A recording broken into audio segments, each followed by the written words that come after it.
Bismillahirrahmanirrahim. Alhamdulillahi Rabbil Alamin. Ar-Rahmanir Rahim. Maliki Yawmiddin. Iyyaka na'budu wa iyyaka nasta'in. Ihdinas siratal mustaqim. صراط الذين أنعمت عليهم غير المغضوب عليهم ولا الضالين آمين. والصلاة والسلام على رسول الله وعلى آله وصحبه ومن تبعه ونصره ووالاه. ربنا زدنا علما warzuqna fahman wa hikmah.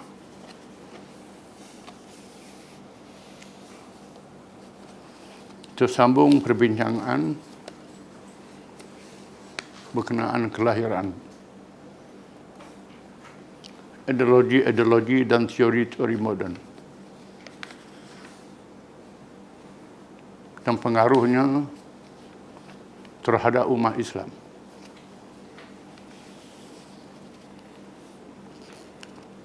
Terdapat orang-orang yang masih mengaku beragama Islam di atas nama mengkaji sedalam-dalamnya ajaran Islam. Tidak faham dan tidak mengerti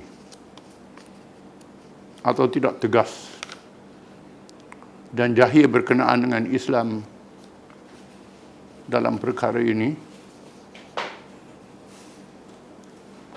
Walaupun dia tahu ilmu agama dalam perkara yang lain, tetapi jahil dalam memahami perubahan masyarakat dan pengaruh yang menyesatkan.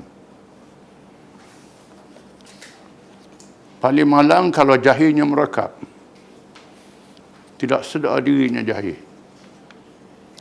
tetapi mahu bercakap berkenaan Islam. Lalu menganut ideologi itu, berjuang dengan bersungguh-sungguh meninggalkan syariat Islam sendiri. Mereka mengambil ideologi itu dalam perkara-perkara pemerintahan, politik dan ekonomi, atau dengan lain perkataan dalam perkara urusan kehidupan dunia. Bahkan ada di antara mereka yang berani menuduh Islam dengan tuduhan-tuduhan jahat dan fitnah-fitnah. Seperti Islam tidak sesuai lagi di zaman ini. Atau Islam mestilah disesuaikan dengan ideologi itu, dengan membuat perubahan-perubahan yang berani sehingga menghalalkan yang haram dan mengharamkan yang halal. Mereka lah sebenarnya orang-orang yang sesat di zaman ini, memecah belahkan masyarakat Islam daripada tali agama Allah.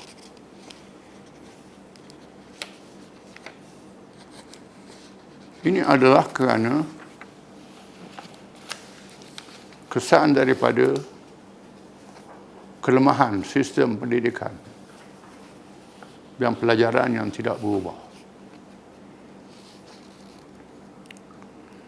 Apabila penjajah masuk ke dalam negeri Islam, mereka menguasai pentadbiran negara.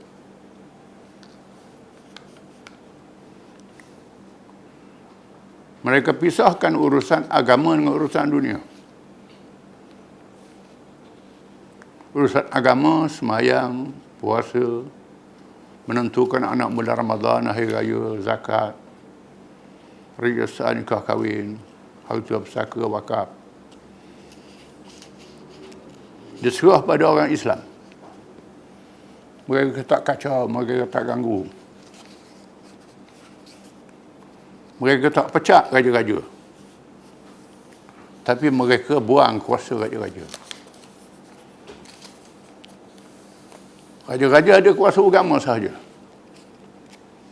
Tak ada kuasa mentadbir dan memerintah. Mereka lantik pegawai bagi pihak penjajah itu di negeri umat Islam.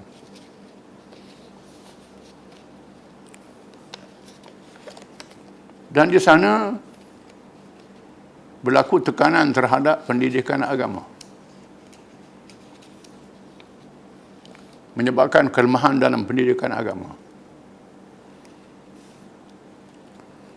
Ada yang masih sayang pada agama, mengaji agama, mengaji nah saja, mengaji kitab-kitab yang dikarang zaman Amawiyah, Abbasiyah, kitab zaman dulu. Memang apa semayang, puasa, zakat, haji tak berubah. Tetapi hukum-hukum amalat, hukum-hukum politik mengalami perubahan. Contohnya zaman dulu tiada ada bank. Mana ada bank zaman dulu? Sekarang ada bank. Zaman dulu tak ada pilihan raya umum, sekarang ada pilihan raya umum. Macam-macam lagi urusan yang berkait dengan politik, ekonomi dan sosial.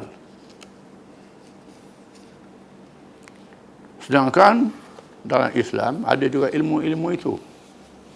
Bukan ada kitab-kitabnya. Yang mengaji pondok, mengaji fardu ain. Bab ibadat, bab muamalat, ikut mazhab masing-masing. Terhad kitab kuning mengikut zaman kitab itu dikarang. Masalah-masalah baru tak ada. Bila mari masalah baru, tak kena masalah baru ni. Sebagai satu contoh, saya pernah dengar ada ulama-ulama pondok mengatakan bunga bank itu halal. Kenapa tak ada dalam kitab? Dia sebut interest. Dalam kitab sebut riba. Sekarang ni sebut faedah pula dah. Riba dia namakan faedah. Padahal sudah ada takrif tentang riba. Antara riba nasak yang tak ada khilaf kalangan ulama, iaitulah memberi pinjaman, menetapkan bayaran bunga dalam tempoh sekian, jumlah yang sekian banyak. Sama ada orang tu mampu tak mampu, tetap tak berubah faedah itu. Ini adalah takrif riba. Mereka tak faham takrif ini. Mereka sudah faham perkataan riba itu saja. Sedangkan interest dia itulah. Sebagai contoh. Bila Nabi wafat, para sahabat bermusyawarah istighfar sa'idah. Pilih khalifah. Ada 3 calon. Tanya setuju siapa dia, setuju siapa dia. Ansar setuju Sa'ad bin Ubadah. Keluarga Nabi setuju Ahlul Bait. Keluarga Nabi jadi ketua negara. Kalangan Muhajirin dan beberapa kalangan Ansar, ketua negara mesti dipilih oleh Quraisy, seorang tokoh yang paling berpengaruh di zamannya. Peti undi tak ada. Mengundilah itu. Dan di sana ada ulama-ulama yang menulis kitab. Al-Mawardi, kitab Al-Ahkam Sultaniyah. Imam Al-Haramain, kitab Ghiyath. Berkait dengan pemerintahan. Kitab ni tak mengaji di pondok. Tak belajar di pondok kitab ni. Belajar kitab Majmu' Syarah Muhadzab paling tingginya. Kitab Tahrir, kitab ngaji kitab tasawuf. Jadi masalah-masalah baru mereka tak faham. Mengaji kita akidah, dan akidahnya ialah ada mazhab Khawarij, mazhab Syiah, mazhab Qadariyah, Jabariyah, Mu'tazilah. Komunis tak ada. Kapitalis tak ada. Sedangkan komunis ni tu pada Qadariyah, Jabariyah lagi tak percaya ke Tuhan tu.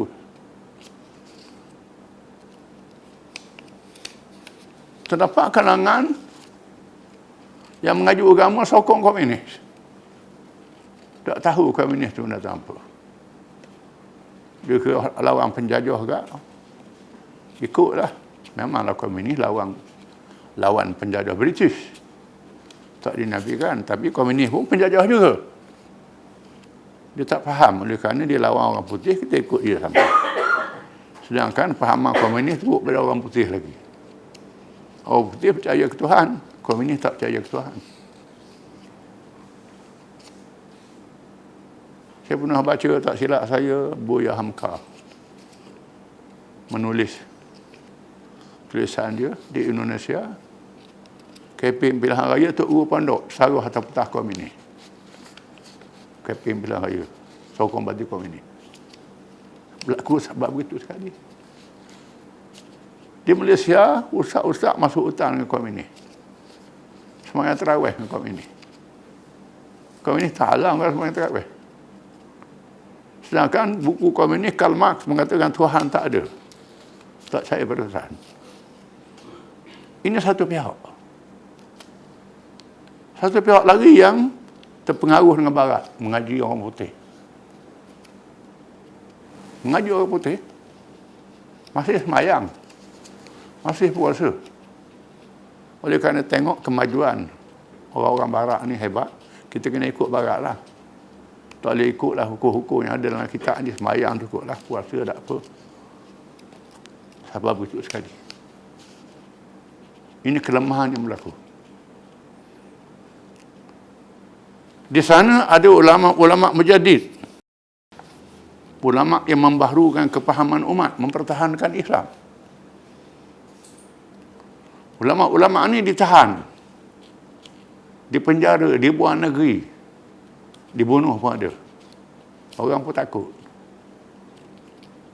Menyebabkan kecelaruan di dalam memahami Islam. Maka masuklah dalam masyarakat Islam ideologi dan teori-teori. Kadang-kadang pendukung parti-parti sekular ni dia sesuaikan kepahaman itu dengan Islam. Contohnya ada mengatakan dalam Islam ada komunis juga. Kerana pahaman komunis mengharamkan riba. Islam mengharamkan riba. Riba ni ialah amalan kapitalis. Itu komunis dalam Islam lah. Yang liberal kapitalis pula, Islam menggalakkan ekonomi bebas. Maka paham kapitalis ada dalam Islam. Padahal bebasnya babas, riba pun tak apa.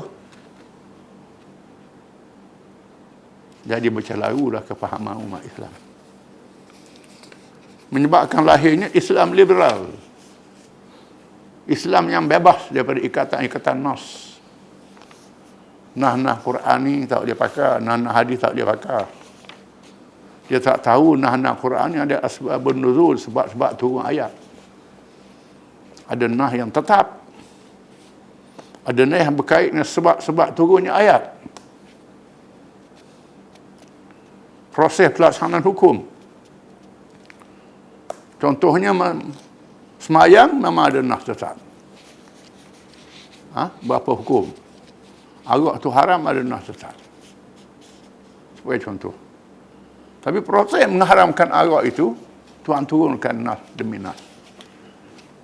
Contohnya peringkat awal, yas'alunaka 'anil khamri wal maisir qul fihima ithmun kabirun wa manafi'u lin-nas wa ithmuhuma akbaru min naf'ihima. Mereka bertanya Muhammad tentang arak dan judi. Beritahu arak dan judi itu ada manfaat dan ada dosa mudarat. Tapi mudaratnya lebih besar. Itu peringkat yang sama. kemudian berlaku orang Islam masih minum arak, sembahyang dah tinggal. Mabuk tengah sembahyang, baik dia kafirun dia dah nak berhenti mabuk. Kalau antum ulanglah tulis mabuk. Tu ayat wala taqrabus salata wa antum sukara. Jangan kamu mendekati sembahyang dalam keadaan mabuk. Tu ayat peringkat kedua. Maka lambat lagi nak sembahyang boleh minum arak lagi lah. Ayat ni dinasahkan. Ada nasih mansuh. Dinasahkan hukumnya. Tu ayat yang kemudian haram terus. Innamal khamru wal maisir rijsun min amali syaitan. Innamal khamru wal maisir wal azlam rijsun min amali syaitan. Fajtanibuhu la'allakum tuflihun. Sesungguhnya arak, judi, melihat nasib itu adalah keji amalan syaitan. Jauhlah semuanya. Ayat ini diturunkan kemudian. Maka ayat dulu itu dinasahkan. Bacaannya masih ada dalam Quran. Tapi hukum sudah dinasahkan. Ada macam ni. Hadis-hadis pun begitu juga. Jadi puak-puak yang tak mengaji ulumul Quran, tak mengaji ni, ulumul hadis, dia anggap ada apa lah. Ayat kata ada apa. Cuma nak sembahyang dari minum arak. Pada ayat itu sudah dinasahkan hukumnya. Bagi contohlah. Banyak lagi. Ini menimbulkan kepahaman yang keliru. Kelemahan-kelemahan ini menyebabkan penjajah buat masuk ideologi. Kerana penjajah ini tujuannya jangan Islam ni balik. Kalau orang Islam beramal dengan politik Islam, ekonomi Islam, orang Islam kuat semula, jadi kuasa besar dunia. Maka dihalang habis-habisan. Dia sekat. Kalau ada usaha nak balik semula daripada Islam, nak mengetah, mesti dihalang. Seluruh dunia. Di Algeria menang-menang pilihan raya dibatalkan. Di Mesir menang-menang digulingkan. Di Turki digulingkan. Di Iran nak laksanakan Islam, Syiah dia tidak boleh. Syiah pula. Syiah pun agak haram juga. Judi haram juga. Tapi duk besar kat Syiah tu lah. Tak sebut pasal haram arak, haram judi, laksana hudud, qisas. Dia laksanakan. Duduk bahas pasal dia Syiah. Cari kawan-kawan yang dhaif. Cari hak-hak sesat dalam Syiah. Dalam Sunni buat dia sesat. Ayah Ping tu, Sunni tu. Ayah Ping tu. Dia saya ni lah. Ni ada ni orang sesat dalam Syiah ni ada. Hak macam Ayah Ping. Ada berapa orang dia. Jadi sini ada besar-besar. Tujuannya nak menghalang Islam tu memerintah semula. Dah. Dan orang Islam bangkit semula. Nak tubuhkan negara. Sehingga jadi kuasa besar dunia. Maka dia buat halangan-halangan ini. Oleh kerana Islam itu ialah ad-din. Yang maksudnya meliputi segala-galanya. Maka tidak sempurna diterjemahkan dengan agama sahaja. Maka Allah mengharamkan kita menjuzukkan Islam. Menerima sebahagian dan menolak sebahagian yang lain. Seperti masih beribadat secara Islam, bernikah kahwin secara Islam, melakukan urusan kematian secara Islam. Tetapi pemerintahan, ekonomi dan urusan duniawi yang lain telah menolak Islam. Berani engkarkan ajaran Islam. Menjadi murtad, wal-iyadu billah. Ada orang baca wal-iyadu billah. Wal-iyadu billah. Bacaan lebih fasih wal-iyadu billah. Maf'ulul mutlaq. A'udzu iyadan billah. Aku berlindung dengan perlindungan yang sesungguhnya. Wal iyadu billah, perlindungan itu dengan Allah. Betul juga, bukan tak betul. Tapi lebih baligh. Wal iyadu billah. Kalau dikatakannya dengan ilmunya, walaupun masih bersemayang, puasa, berhaji dan mengerjakan ibadat-ibadat yang lain, inilah bahaya yang menimpa Islam sekarang ini. Bahawa penganutnya sendiri telah mengingkari ajarannya, mempermainkannya menurut selera. Kalau kana jahil, maka berdosa besar. kerana tidak belajar agama Islam dengan sempurna. Oleh itu, maka sangat penting kita mengenali perkara-perkara baru yang diadakan di setiap zaman supaya selamatkan akidah dan iman kita. Dan kita menyedari betapa wajib mempertahankan Islam dan menentang musuh baru itu dengan sesungguhnya. Musuh-musuh baru, iaitulah penganut ideologi dan kefahaman. Ini mesti lawan. Kalau dulu Mu'tazilah, sekarang ini ideologi. Sebahagian daripada cabaran terhadap akidah. Firman Allah Ta'ala, ya ayyuhalladzina amanu udkhulu fis-silmi kaffah wa la tattabi'u khutuwati syaitan innahu lakum aduwwun mubin. Fa in zalaltum min ba'di ma ja'atkumul bayyinat fa'lamu anna Allah 'azizun hakim. Hal yanzuruna illa an ya'tiyahum Allah fi dhulalin minal ghamami wal malaikatu qudiyal amr. Wa ilallahi turja'ul umur. Artinya, wahai orang-orang yang beriman, masuklah kamu ke dalam agama Islam semuanya, dan janganlah kamu ikut langkah-langkah syaitan. Sesungguhnya dia itu musuh yang nyata kepada kamu. Maka juga kamu terpesong setelah datangnya keterangan-keterangan, maka ketahuilah bahawa Allah itu maha perkasa, lagi maha bijaksana. Adakah kamu menunggu setelah datangnya hari kiamat? Apabila Allah datang untuk membicarakan kamu diiringi oleh awan dan para malaikat, lalu dibuat keputusan menjatuhkan hukuman, dan kepadanya sahaja dikembalikan segala perkara. Islam adalah ad-din. Inna ad-din 'inda Allahi al-Islam. Din sisi Allah Islam. Perkataan din ni lebih luas dari makna agama, religion dalam bahasa Inggeris. Agama sempit makna dia. Ad-din, agama dan urusan-urusan dunia yang berkait dengan ajaran Islam. Itu makna ad-din. Termasuk urusan duniawi. Kalau kita mengaji ilmu tauhid, mengaji sifat 20, Allah Ta'ala bersifat dengan ilmu Allah Ta'ala, segala-galanya Allah Ta'ala tahu belaka. Tiba-tiba Allah Ta'ala tak tahu bab niaga. Allah Ta'ala tak tahu bab politik. Allah Ta'ala tak tahu bab, Allah Ta'ala tahu bab sembahyang je. Betul ke tu? Allah Ta'ala tahu semua. Kemudian antara sifat 20 tu kalam Allah Ta'ala. Kalam Allah Ta'ala, Quran, Taurah, Zabur, Injil, Quran. Dalam kitab-kitab ni ada semua hukum. Bukan sahaja hukum sembahyang, hukum kehidupan manusia. Ada dalam kitab-kitab ni. Quran kalam Allah Ta'ala. Mengaji Quran bukan main sedap lagunya, tajwidnya. Tak tahu apa benda ada dalam Quran tu. Undang-undang antarabangsa ada dalam Quran, undang-undang perang ada dalam Quran, undang-undang damai ada dalam Quran. Semua ada dalam Quran. Ni hebatnya Quran ni, kitab mukjizat. Yang kita kena faham. Quran kalam Allah Ta'ala. Yang sempurna, yang cukup. Dan Allah Ta'ala suruh masuk dalam Islam semuanya. Udkhulu fis-silmi kaffah. Ya allazina amanu udkhulu fis-silmi kaffah wa la tattabi'u khutuwati syaitan innahu lakum aduwwun mubin. Wahai orang-orang beriman, masuklah kamu dalam Islam semuanya. Jangan ikut langkah-langkah syaitan, kerana syaitan itu musuh nyata daripada kamu. Setengah ulama tafsir meriwayatkan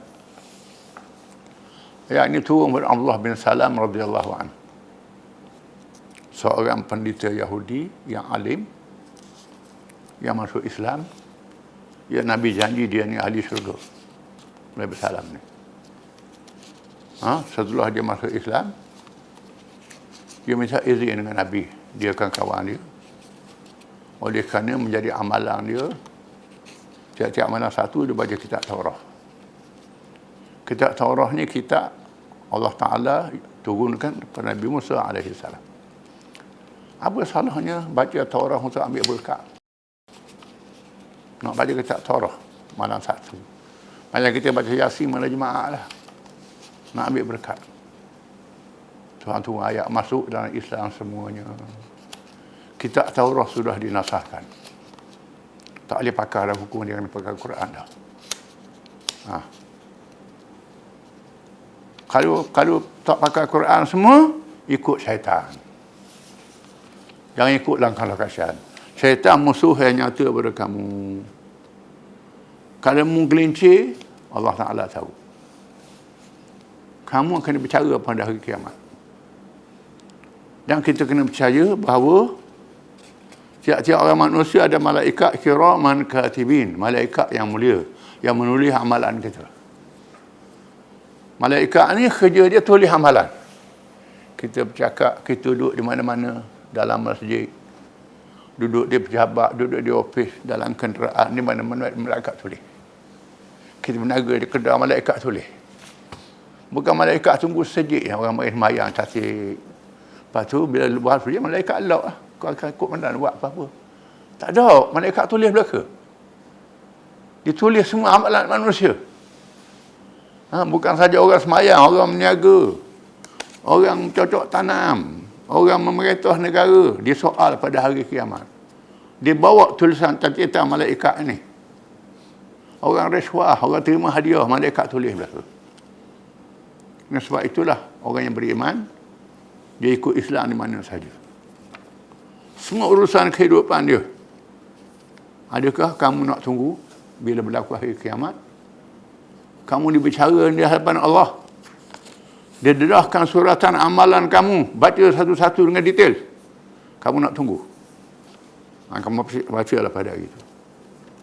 Akan disoal semua segala-galanya. Apa amalan kamu, apa ikutan kamu, apa jamaah yang kamu ikut di atas dunia ni, puak mana, siapa dia berkawan. Semua akan disoal pada hari kiamat. Jadi semua urusan kita berkait dengan agama, dengan Islam. Maka ternyata yang lain daripada Islam itu adalah kesesatan. Wallahu a'lam.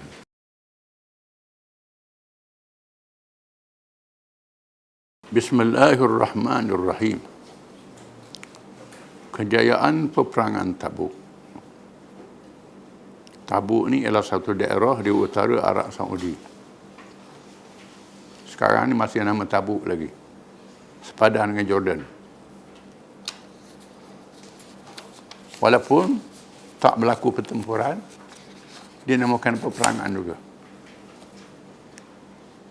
Kepulangan Rasulullah SAW dari Tabuk membawa kejayaan besar dalam sejarah dakwah dan jihad. Walaupun tidak berlaku peperangan yang boleh mengalahkan tentera Rom secara langsung, tetapi memberi semangat baru kepada dakwah yang bersifat menyeluruh. Tidak terkongkong dalam masyarakat Arab dan buminya sahaja. Islam hendaklah disabarkan ke seluruh pelosok dunia yang menjadi sasaran kerasulan Nabi kita Muhammad sallallahu alaihi wasallam.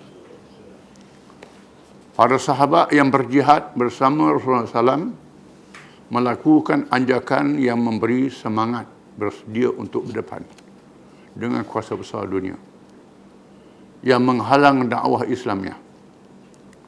Berjaya memecahkan kongkongan pemikiran yang menganggap mustahil dapat meredah kawasan yang dinaungi oleh kuasa-kuasa besar dunia. Oleh kerana kerasulan Nabi kita Muhammad SAW berbeza dengan Rasul zaman dulu. Rasul zaman dulu untuk kaum dia saja. Untuk umat dia saja. Untuk zaman dia saja. Adapun Nabi Muhammad ni akhir zaman. Untuk seluruh dunia. Allah Ta'ala Maha mengetahui. 1000 tahun dulu masa nak lantik Muhammad, dunia ni akan berlaku kepesatan kemajuan. Manusia boleh berhubung cepat antara satu sama lain. Ada telefon, ada internet, ada kapal terbang, boleh cepat berhubung. Seolah-olah dunia macam satu kampung saja di akhir zaman. Maka bagi akhir zaman ini cukup seorang Rasul saja. Maka Nabi Muhammad adalah Rasul kepada seluruh manusia. Kerasulannya diberitahu oleh rasul-rasul zaman dahulu. Disebut dalam kitab-kitab agama zaman dahulu. Disebut dalam kitab Taurah, kitab Injil, kitab Wida agama Hindu, kitab agama Buddha, kitab agama Majusi. Disebut tentang zahirnya Nabi akhir zaman. Allah Ta'ala sudah memberi isyarat. Maka dakwahnya tidak terkongkong di kalangan orang Arab sahaja. Bila Nabi melancarkan perang terhadap Rom, kuasa besar dunia, menandakan Islam akan berkembang di seluruh pelosok dunia. Dakwah mesti disampaikan. Dan para sahabat ikut Nabi dengan gagah berani menyampaikan Islam. Walaupun negeri Arab ini tak ada air, miskin, kering kontang, air payah, seluruh dunia kaya raya belaka, macam mana nak lawan? Nak makan pun tak cukup. Itulah perintah Allah. Dan para sahabat yakin bersama dengan Nabi SAW. Bila mereka keluar ke Tabuk, tiba-tiba Rom lagi, tentera Rom bergunduh. Kehebatan. Disebut dalam hadis, nusirtu birru'bi masirata syahrin. Aku ditolong oleh Allah. Musuh rasa takut perjalanan sebulan. Dulu Nabi sampai sebulan tu, musuh rasa gundah. Takut. Kalau berperang pun, Islam boleh lawan.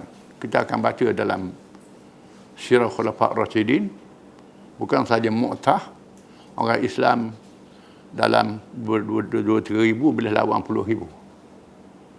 Nak lawan mana 2-3 ribu lawan 10 ribu? Lawan 100 ribu boleh lawan lagi. Ini kehebatan orang Islam dalam sejarahnya.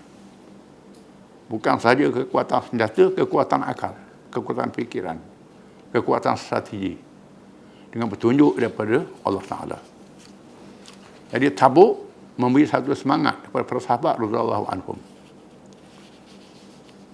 Peperangan Tabuk yang menjadi peperangan terakhir dalam masa hayat Rasulullah SAW, yang dipimpinnya sendiri, meninggalkan pusaka pelapis yang dibersihkan daripada unsur-unsur nifak, munafik dan kelemahan iman, melahirkan golongan yang dinyatakan oleh Allah Subhanahu wa taala, kuntum khaira ummatin ukhrijat linnas ta'muruna bil ma'ruf wa tanhauna 'anil munkar wa tu'minuna billah qalu aman ahlul kitab lakana khairan lahum minhumul mu'minuna wa aktsaruhumul fasiqun.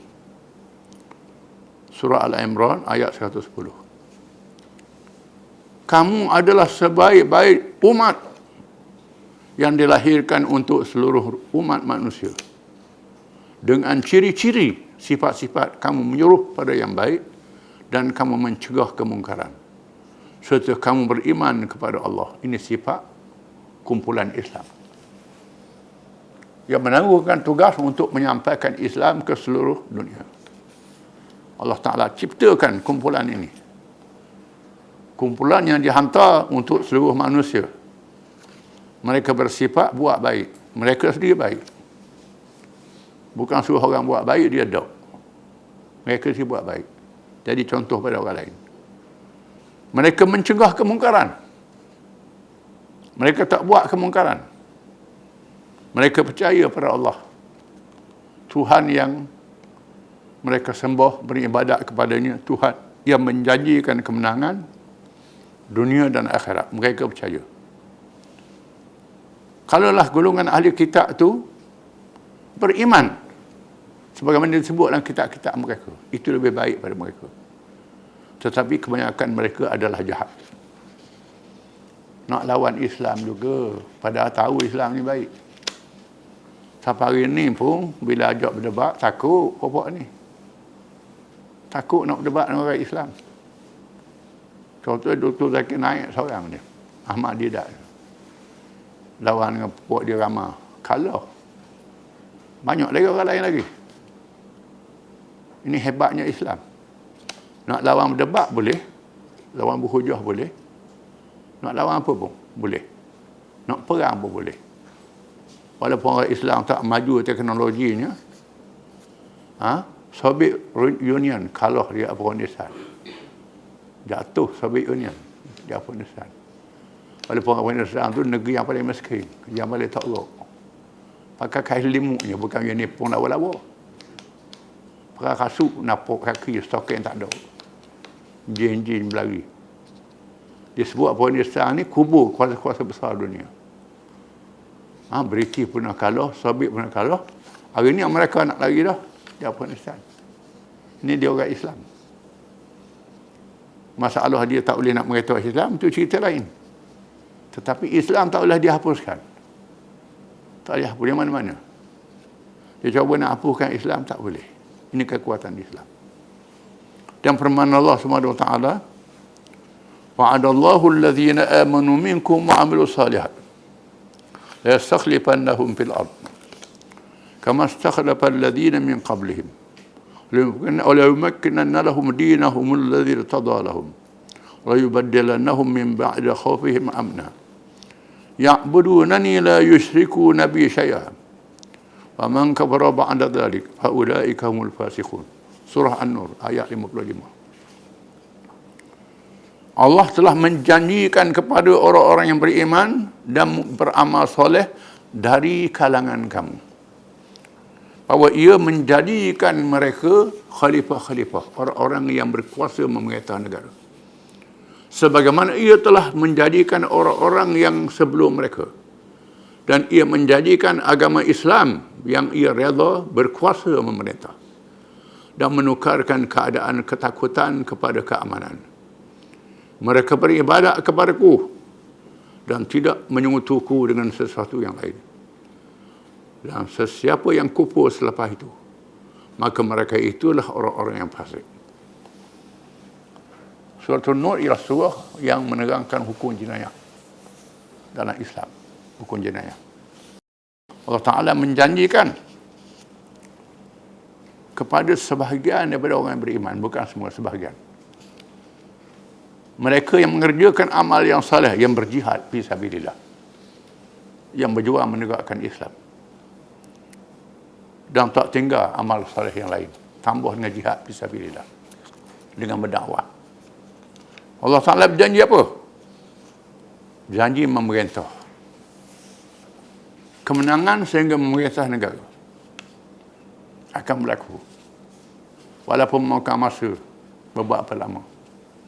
Kadang-kadang 12 tahun macam Nabi, kadang-kadang 100 tahun, kadang-kadang 900 tahun macam Nabi Nuh. 900 tahun. Kadang-kadang Nabi itu masih sambung umat dia, tapi Islam mesti menang. Pasal apa Allah Ta'ala buat itu? Allah Ta'ala nak pilih kalangan hamba dia, siapa yang ikhlas, siapa yang tak ikhlas. Kalau buluan Islam hari ni, esok menang, lalu ramai lah orang ikutnya. Orang-orang nak tu ni banyaklah ikut Islam ni. Tapi Allah Ta'ala pilih manusia yang ikhlas saja. Hak menipu-nipu nak kejar benda-benda ni akan tersisih daripada perjalanan perjuangan Islam. Allah Ta'ala berjanji kemenangan, dan Allah Ta'ala jadikan agama Islam tamkin, ya mungkin mendilah betul. Agama ini redha berkuasa. Islam berkuasa dan menukarkan ketakutan kepada keamanan. Daripada takut jadi aman. Pernah Khabbab bin Arad radhiyallahu an yang diseksa, dibakar dengan besi panah atas belakang. Abu Bakar membebaskan dia. Bilal yang diseksa dengan pada masih yang panah, Abu Bakar bayar pitih, bebas. Dan banyak lagi orang kena seksanya. Ammar bin Yasir, ayah dia mati, Sumayyah mak dia mati, Ammar hidup lagi. Mereka yang terseksa ni setelah dibebaskan bertemu dengan Nabi. Ketika Nabi duduk berehat di bawah bayangan Kaabah waktu tengah hari, Rasulullah bapa dah doa biar menang cepat. Doa lah, kan doa Rasulullah Tuhan makbul kan. Biar menang cepat-cepat kita ni. Rasulullah kata, umat zaman dulu yang berjuang ni, ada yang kena belah tubuh dengan gaji. Dengan gaji dasar mereka sehingga terbelah dua. Ditimbuh hidup-hidup. Disikap tubuh dengan sikap besi sampai ke tulang. Mati. Perjuangan tak mati. Akan tiba masanya Islam akan menang. Bila Islam menang, orang musafir dari Sana'a, dari Yaman, Khatar Maut tidak takut lagi. Malaikat kepada Allah. Dan sekali yang dekat kambing. Orang curi, orang merampok, orang melanung, habis dah takut. Bila hukum hudud dilaksanakan. Penjenayah akan menyerah kalah. Hebatnya hukum Islam. Akan berlaku keamanan bila Islam berkuasa dan memerintah. Dengan syarat kamu ikut Islam. Tetapi kalau kamu kufur nikmat, tak ikut ajaran Islam, Tuhan hukum. Jatuhnya kerajaan Islam zaman Uthmaniyah. Kerana orang Islam sudah leka, sudah lalai. Jatuhnya Islam. Jatuhlah sekejap. Tapi Islam tak mati. Akan ada balik orang berjuang dan akan hidup balik. Sehinggalah berlaku kiamat. Kiamat ni bukan kerja kita, itu kerja Allah Ta'ala. Ayat-ayat tersebut menegaskan sifat kumpulan Islam yang layak berkuasa memimpin dan memerintah dengan Islam. Yang berjaya diterbiah oleh Rasulullah SAW untuk menjadi contoh yang wajib diikut oleh umatnya selepas kewafatannya sehingga hari kiamat. Kena sambung. Kalau kita tak cukup syarat, kita sempurnakan syarat ini. Sehingga ada kumpulan yang cukup syarat, Allah Ta'ala beri kemenangan bila-bila masa saja. Wallahu a'lam.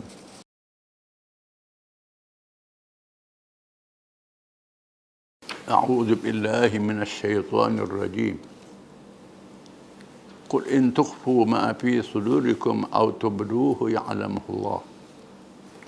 Wa ya'lamu ma fis samawati wa ma fil ard. Wallahu ala kulli syai'in qadir. Yawma tad'u kullu nafsin ma 'amilat min khairin muhdara. وما عملت من سوء تود لو أن بينها وبينه أمدا بعيدا ويحذركم الله نفسه والله رؤوف بالعباد قل إن كنتم تحبون الله فاتبعوني يحببكم الله ويغفر لكم ذنوبكم والله غفور رحيم قل أطيعوا الله والرسول فإن تولوا فإن الله لا يحب الكافرين.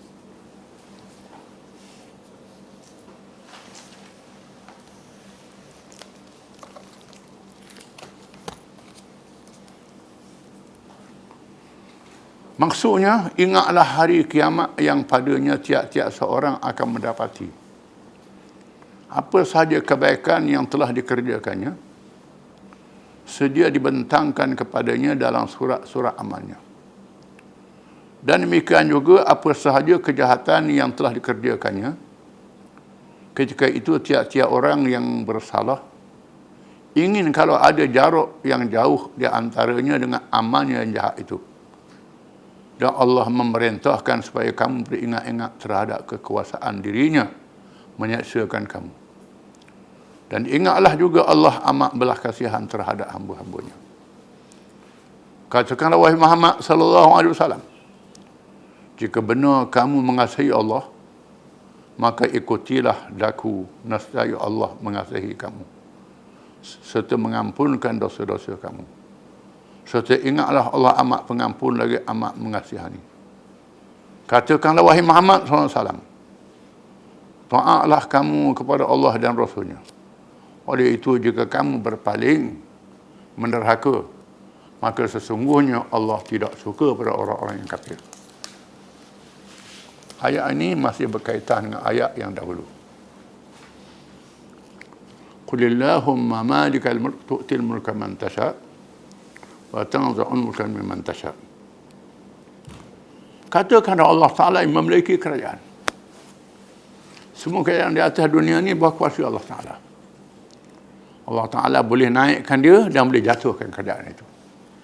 Hilangkan kerajaan bila-bila masa sahaja. Oleh kerana itu, di sebuah ayat yang berikut kita baca minggu lepas, tidak harus bagi orang yang beriman menjadikan orang kafir rakan yang setia. Diberi kesejahteraan tiap belah bagi. Sehingga mengharapkan kemenangan daripada orang kafir. Tak boleh. Kita boleh baik orang kafir. Baik nak ajak dia pada Islam. Baik nak tunjuk sifat Islam kita pada orang kafir. Nak tunjuk pada dia. Kita tak paksa orang kafir masuk Islam. Kita ajak dia masuk Islam. Tak masuk Islam, pulang pada mula. Dan kita kena tunjuk sifat-sifat baik Islam. Yang sebab itu kita disuruh berniaga orang kafir. Suruh beramal dengan orang kafir. Suruh berpersepahaman dengan orang kafir. Tujuan dia bercampur dengan kita, dia tengok kebaikan Islam. Itu tujuan. Bukan kerana nak mengharapkan kemenangan daripada mereka. Itu tidak boleh. Kalau memberi kesetiaan yang tak boleh bagi. Banyak setengah orang hari ni, kalau tak dengan orang kafir, kalau dia menanglah kita.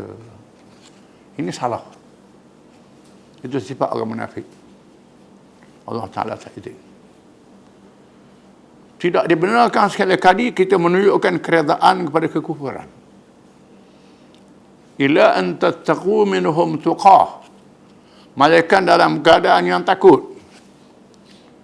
Bila kita dijajah oleh orang kafir, dia nak bunuh kita, nak bunuh anak isteri kita.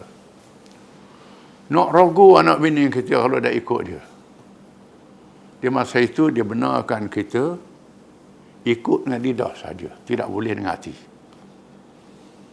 Disebut dengan taqiyah. Taqiyah ni menyelamatkan diri dengan ucapan lidah, dengan hati. Di antara contohnya ialah Ammar bin Yasir radhiyallahu anhu. Bila Abu Jahal suruh ayah dia Yasir puji berhala. Ayah dia tak mau puji berhala, dibunuhnya. Suruh mak dia Sumayyah puji berhala. Mak dia tak mau, dibunuhnya. Sampai dengan Ammar bin Yasir suruh puji. Ammar pun puji berhala. Dibebaskan. Bila bebas, Ammar pun pusing lah. Macam mana dia sebut puji berhala ni jadi kafir lah dia. Pergi menghadap Nabi. Lalu turun ayat. Illa man ukra wa qalbuhu mutma'innun bil iman. Dan orang yang dipaksa, hati dia tenang dengan iman. Dia dipaksa, lidah dia, hati dia tak. Nak selamatkan diri, diizinkan. Ini dalam keadaan yang tertentu. Ulama mengatakan ada dua perkara. Yang pertama, rukhsah. Yang kedua, azimah. Rukhsah memilih mati. Nak bunuh aku. Ini azimah. Azimah pilih mati. Rukhsah pilih kecek nak selamatkan dengan lidah. Ini rukhsah. Dua-dua ni boleh berlaku. Tengok keadaan lah. Kalau keadaan dia nak kacau bini kita, biar mati aku, bini kau nak rogo bini aku, itu tak boleh. Kita pilih ni rukhsah. Tapi kalau kita seorang, bini kita adalah kita seorang je, pulang pada kita lah. Ini boleh pilih. Nak pilih rukhsah boleh, pilih azimah boleh. Ulama mengatakan azimah lebih afdal, mati syahid. Rukhsah tak berdosa. Berdalilkan dua orang sahabat Nabi. Sahabat ni Nabi tu atau bawa surat kepada Musailamah bin Kadzab. Musailamah tulis surat ke Nabi, wahai Muhammad, mu rasul orang Arab, aku rasul negeri aku. Kita bagi bom ini dua. Nabi pun jawab surat daripada Muhammad Rasulullah kepada Musailamah Kadzab, Musailamah pembohong. Atau suruh dua orang ni bawa surat atau ke Usama. Ini dekat-dekat Nabi nak wafat. Dua orang sahabat bawa surat. Lalu Usama tanya ke seorang tu, mu percaya tak aku jadi Nabi? Mu percaya tak Muhammad jadi Nabi? Percaya. Mu percaya tak aku? Percaya. Ni lepas. Orang seorang lagi tanya, mu percaya tak Muhammad jadi Nabi? Aku percaya. Mu percaya tak aku jadi Nabi? Aku kau tidak dengar itu. Lalu dibunuhnya dia. Mati syahid. Orang cerita ke Nabi. Nabi kata, hak yang pertama tu, tak ada apalah, selamat lah. Yang kedua ni mati syahid. Ini rukhsah dengan azimah. Rukhsah ni ialah berucap dengan lidah, hati tidak boleh. Kalau hati redha juga tidak boleh.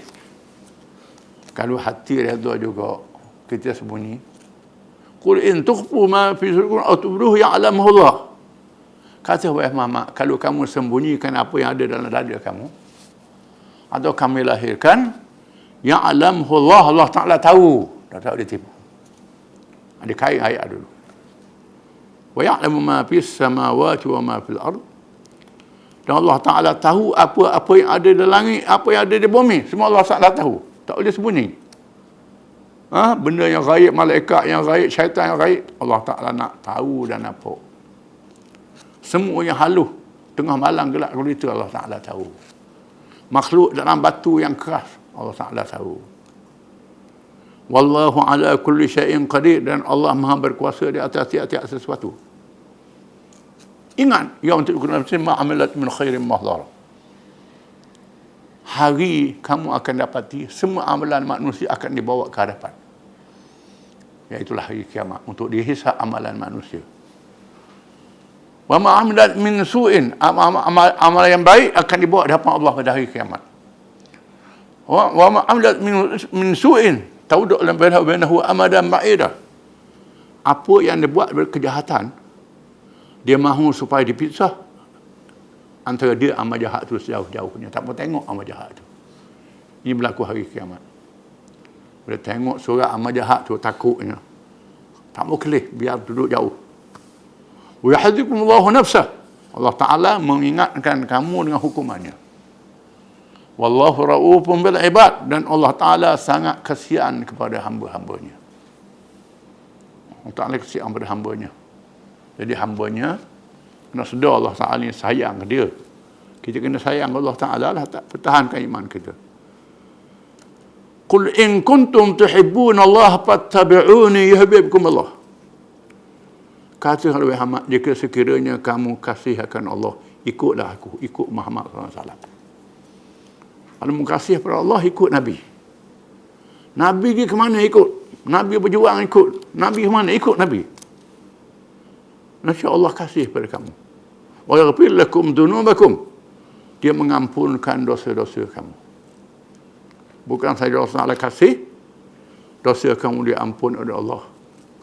Kalau kamu ikut Nabi, selamat. Nabi dipilih oleh Allah Ta'ala, dijaga oleh Allah Ta'ala. Kalau ikut Nabi, mesti selamat. Mendapat kasih Allah Ta'ala. Apa Nabi buat, kena ikut. Ikut Nabi. Wallahu ghafurur rahim. Allah Ta'ala Maha pengampun lagi Maha penyayang. Disebut dalam satu hadis seorang sahabat. Dia pakai cicimah.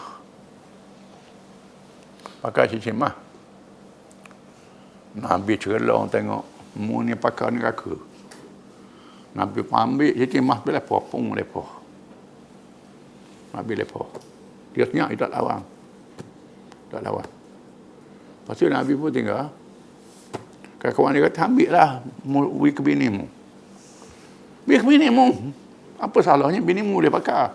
Aku tak mau ambil lah. Nabi lepas lah. Sampai gitu. Kalau kita, dia rebah apa kata.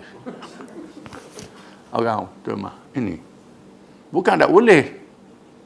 Padahal tak apa-apa, dia ambil wali beri ke bini dia. Jadi biasa. Dia salah.